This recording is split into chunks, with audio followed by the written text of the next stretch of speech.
Hello friends, அனைவருக்கும் வணக்கம்.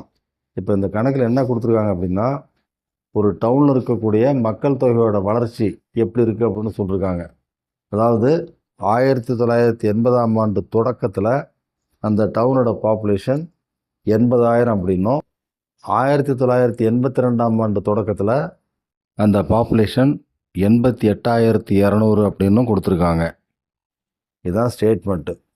கேள்வி என்ன கேட்குறாங்கன்னா, ஆனுவல் ரேட் ஆஃப் இன்க்ரீஸ் இந்த பாப்புலேஷன் என்ன அப்படின்னு கேட்குறாங்க.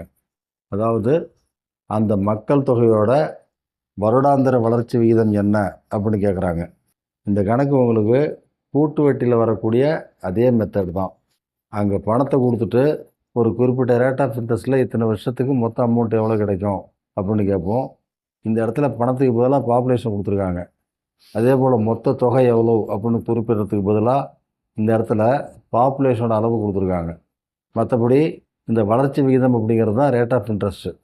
ஸோ கூட்டு வட்டிக்கான ஃபார்முலாவும் இதுக்கான ஃபார்முலாவும் ஒன்று தான். இப்போ இந்த கணக்கு எப்படி போடுறது அப்படின்னு சொல்லி இதில் எழுதி காமிச்சிருக்கேன். இதை படிச்சிங்கன்னா ரொம்ப சாதாரணமாக புரியும். இதில் விளக்கி சொல்கிறதெல்லாம் பெருசாக ஒன்றும் கிடையாது.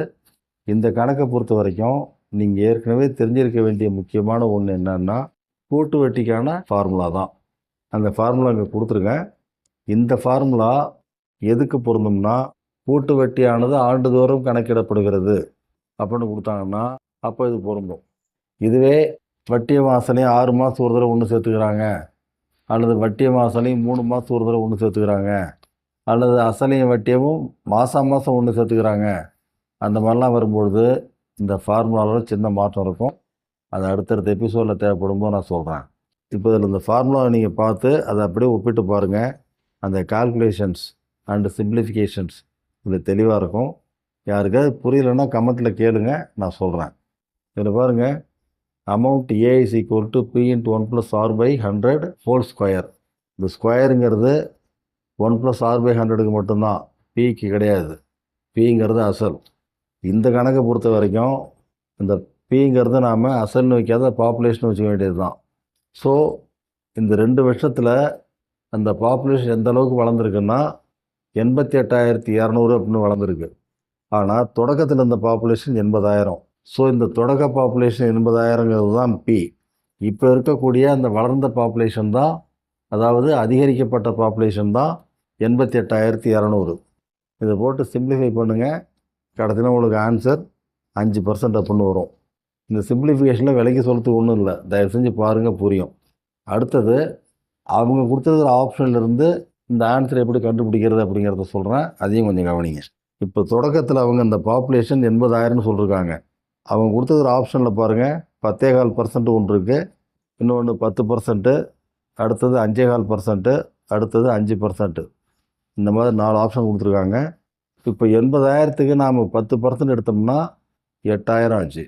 அப்போது வருஷத்துக்கு 8,000 அப்படின்னா 2 வருஷத்துக்கு 16,000 ஆச்சு. அப்படி பார்த்தா ரொம்ப கம்மியாக எடுத்தால் கூட 96,000 ஆகிடும். அடுத்தது இந்த 5.25% அப்படிங்கிறது ஃப்ராக்ஷனில் இருக்குது. ஸோ அதை விட்டுட்டு 5% அப்படிங்கிறத இங்கே அப்ளை பண்ணி வெரிஃபை பண்ணி பாருங்கள். அப்போ உங்களுக்கு என்ன கிடைக்குன்னா, 80,000க்கு 10% அப்படிங்கிறது 8,000ன்னா 5%ங்கிறது 4,000. அப்போ வருஷத்துக்கு 4,000 அப்படின்னா 2 வருஷத்துக்கு 8,000. சரி, அதே சமயத்தில் வருஷத்துக்கு 5% அப்படின்னு கணக்கு பண்ணுறப்ப இந்த பாப்புலேஷன் எவ்வளோ அதிகமாகுதுன்னா 4,000 அதிகமாகுது. இப்போ 2வது வருஷத்துக்கு நாம் பாப்புலேஷனுடைய வளர்ச்சி எவ்வளோ இருக்கும் அப்படின்னா அதே 5%ல் தான் இருக்கும். ஆனால் அப்போ மொத்த பாப்புலேஷன் 80,000த்திலிருந்து 84,000 ஆகிடும். இப்போ இந்த 84,000த்துக்கு நாம் 5% எடுத்தோம்னாக்கா அந்த 80,000த்துக்கான 4,000 ஆசைச்சு அப்படியே கிடைக்கும். அதே சமயத்தில் இங்கே அடிஷ்னலாக இருக்கக்கூடிய அந்த 4,000த்துக்கு நாம் 5% அப்படின்னு கணக்கு பண்ணோம்னாக்கா நமக்கு ஆன்சர் 200ன்னு கிடைக்கும். ஸோ இந்த 2 வருஷங்களில் இந்த பாப்புலேஷன் எவ்வளோ இன்க்ரீஸ் ஆகும்னா 4,000 அண்டு 4,200 அப்படின்னு மொத்தம் 8,200 அதிகமாகும். ஸோ அவங்க கொடுத்துருக்க ஸ்டேட்மெண்ட்டும் இந்த வெரிஃபிகேஷனும் ஒத்து போகுது. ஸோ 5% அப்படிங்கிறது தான் இங்கே சரியான ஆன்சர். ஓகே ஃப்ரெண்ட்ஸ், கவனித்தமைக்கு மிக்க நன்றி. அனைவருக்கும் வணக்கம்.